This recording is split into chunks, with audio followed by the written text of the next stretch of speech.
What's up guys, today I'm gonna break it down. The Matty rotary Nava is 3.86 unofficial single, so scramble is on screen.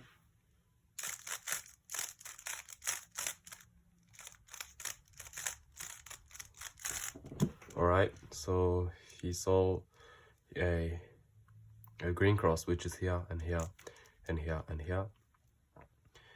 And first, he already know this corner will be solved and his edge, and if he insert this edge here, the corner will be solved.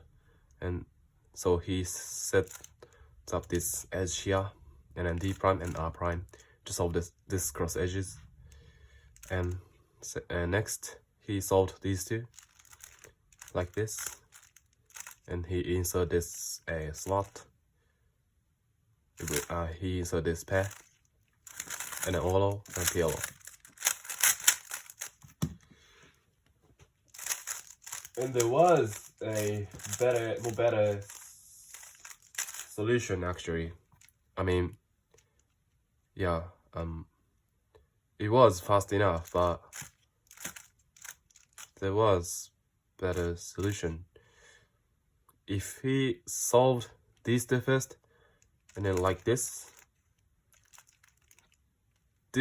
pair will be solved, and it's possible to solve with sledgehammer, and he gets a white perm, which means if he inserted like this, he's gonna get this one look plus layer. This one is more faster, but you know, it depends on luck. It depends on the luck, you know.